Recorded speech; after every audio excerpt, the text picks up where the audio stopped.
سلام سلام عزیزای دلم. یه آخر هفته فوق‌العاده و هوام که خیلی فوق‌العاده است. به نظرتون الان فصل چیه؟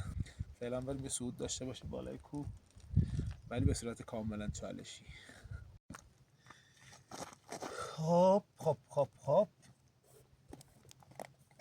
چالش داریم، یه چالش مهیج. جورابا هم که هدیه است خراب میشه. دست شما هم درد نکنه.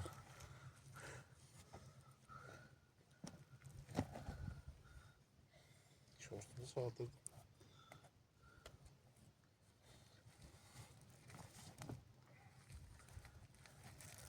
Make it, take it.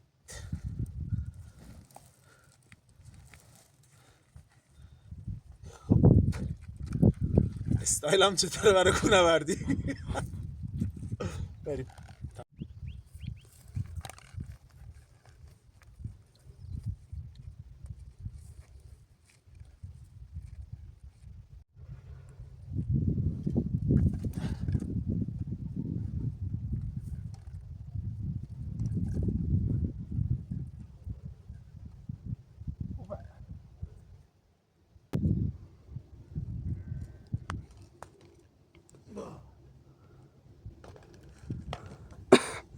طبیعتاً بگیر.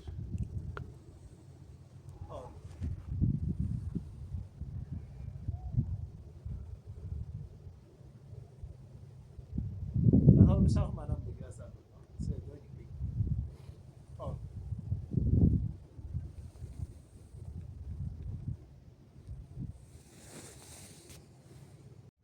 فقط کافیه که تصمیم بگیری و هدف داشته باشی. بقیه اتفاقات تو طول مسیر برات رقم میخورن.